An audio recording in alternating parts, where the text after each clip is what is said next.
What is up, you guys? I am back with another video, and I'm right here with my crazy brother. Yeah, I have a YouTube channel. Subscribe to it. No one really cares about it. But it's called Tapacoco Lambo Bros. It's not even called that. Space. Yeah. But I'm just gonna be playing in the background. Yeah. Yeah. All right. Well, Lionel, don't make no noise. Yeah. So we are here with Mr. Nightmare 3, allegedly true paranormal horror stories. Lionel. So what do you think about that? Yeah. Me, I feel like I'm gonna get scared in a half a video. All right. Nice. All right. I think these are actually probably gonna be true because Mr. Freaking Nightmare puts like a bunch of like horror story stuff. But alright, let's just get right into it. Your face is gonna be like let's go. This is your face when you see this one video. Okay, that was creepy right there. That was super creepy too. More scary though. Yeah. My grandma in the background. Yeah, it's crazy.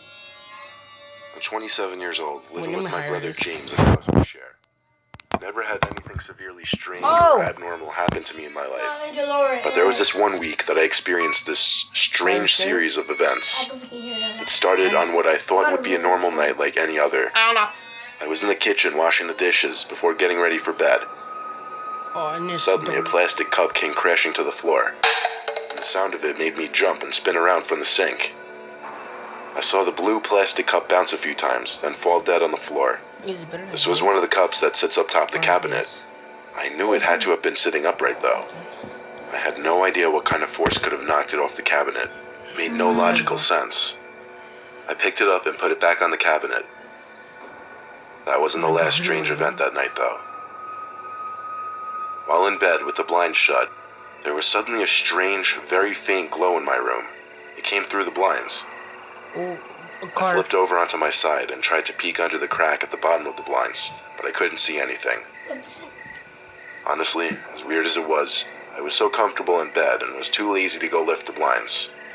I dismissed the light as something like a street light having a new bulb or something. I know, a little ridiculous, but at the time I had no reason to suspect anything paranormal. The next day I was home alone when James was at work. It was a dark, stormy day, and the house was constantly rumbling from the thunder, so when I heard a cup fall from the kitchen, I associated it with the thunder. I went to the kitchen to pick it up, and realized it was the same blue plastic cup I'd carefully put back on the cabinet yesterday. There was no way thunder could have knocked it down from where it was. I put it on the counter and stood there, confused and a bit shaken, looking around the kitchen, not knowing what to think. As I was standing in the kitchen, I heard a creak in the floor above me. The room above me was actually my bedroom. Oh, man. I went to the stairs and called up for James, but I instantly remembered he wasn't home. Maybe it was the thunder shaking the whole house. But still, I had to check my room just for peace of mind. I went up the stairs to my room and turned on the lights, given that all the rooms in the house were dark due to the weather. My room is square-shaped with two big closets. The room was clear, as were the closets. So I shut the light and went back downstairs. That night, when James got home, I had a discussion with him about the strange events that had been taking place. They're right there. He said he hadn't been aware of any of it. The same blue Still, cup, nothing that happened up until that point was extremely unusual. For the rest of the night... Alright, guys. No, don't. Oh, what? Oh my god, dude. Alright, well, I was gonna start it earlier, but alright. I was gonna start it, like, later or something like that. But no, my brother needed to do it. Sorry, guys, I just needed to do something. Alright, guys, grab your blankets, from that part, and just grab your blankets. Things were normal. I fell asleep with ease.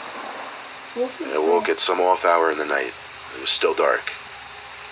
I checked my phone. It was 2 in the morning. I rolled back on my side and shut my eyes. When I heard the distinct sound of a finger tapping on a window, I could feel my heart in my throat. I didn't know why someone would be knocking at my window, but I didn't want to see who could be out there. But for some reason, it took me that long to realize I was on the second floor of the house. Therefore, nobody could be on the outside of my window.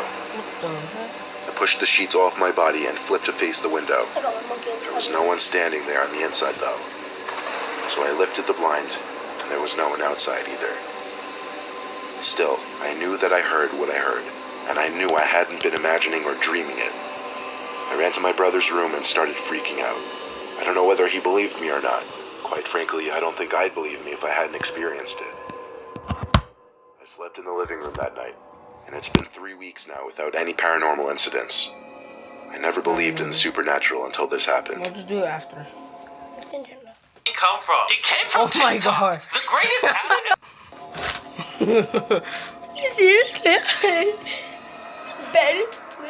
The best.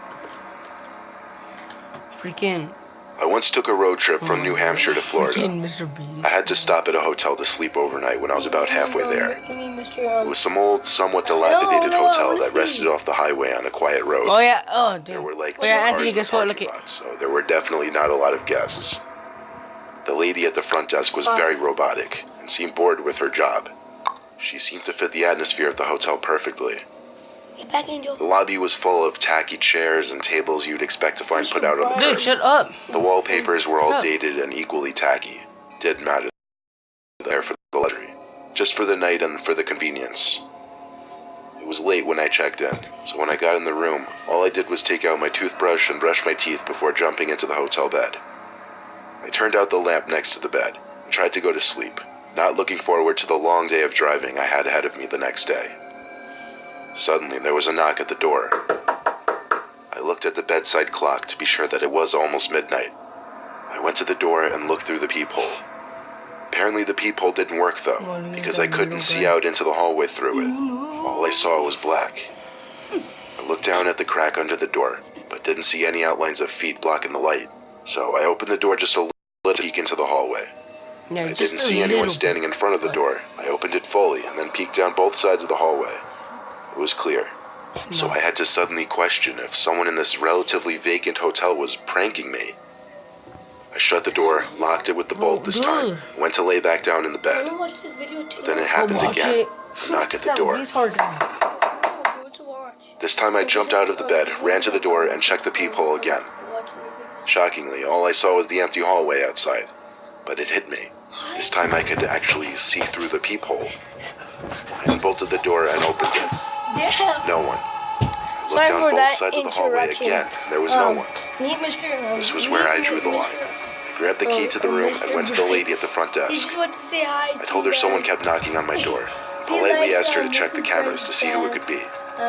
She said they didn't have cameras in the hallways. Her reaction also wasn't what I was hoping for. She seemed very calm and disconcerted with what I told her.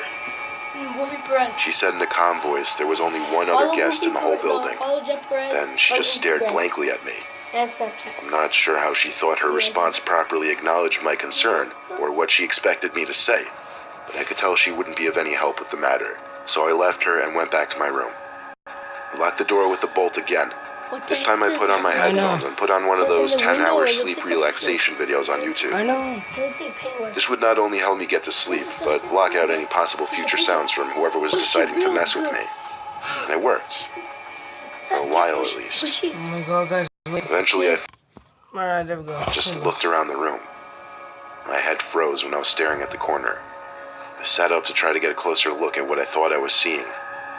I swear it looked like a giant humanoid figure, like a 10-foot tall human, standing right in the corner, head to the ceiling.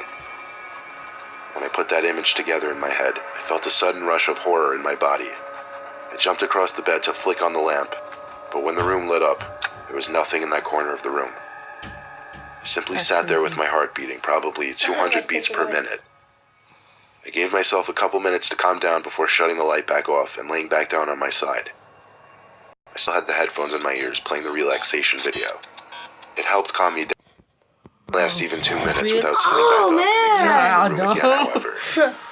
And there it was in the corner. What looked to be a 10-foot tall humanoid figure. I crawled to the edge of the bed to get as close a look as I could before practically shitting myself.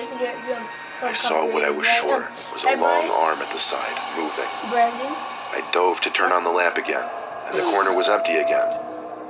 I didn't stick around that time. I packed up my few things in a matter of seconds and left the room. I gave the key to the woman and said I'm checking out early. She didn't even say a word as I stormed out that front door of the hotel.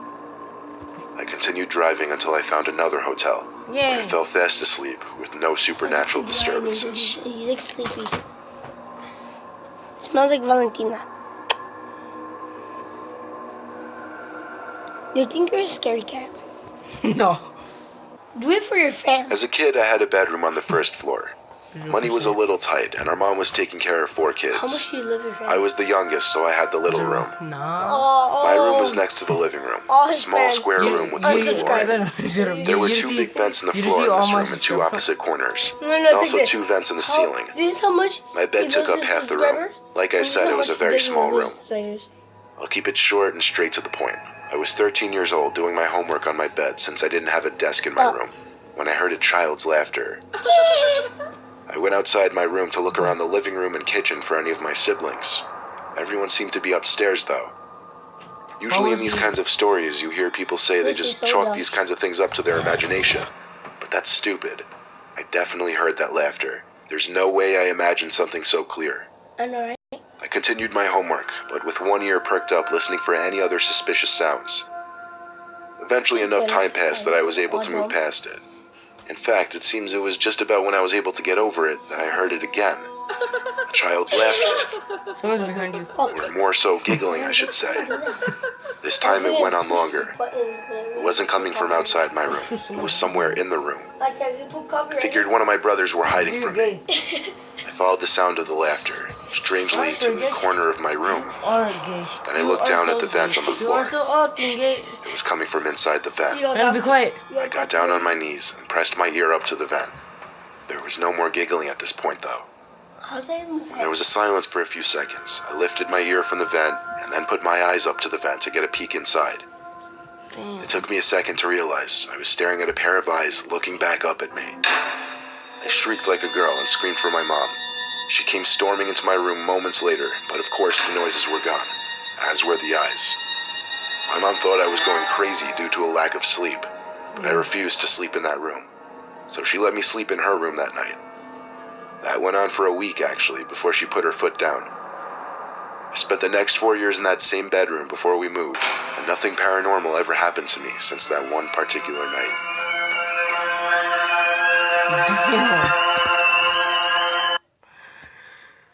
Thank you guys for watching. We might make a part 2 if you guys want. Actually, right now I'm gonna make one after this video. But alright, guys. So thank you all for watching this video. Subscribe to my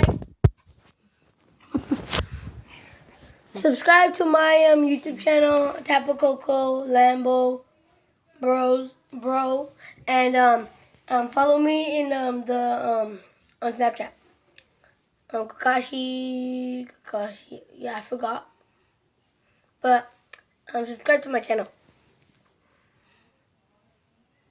Alright, guys. Well, thank you all for watching. Hope you guys like this video. Subscribe and yeah. You guys can't see my face anymore. Yeah, and peace.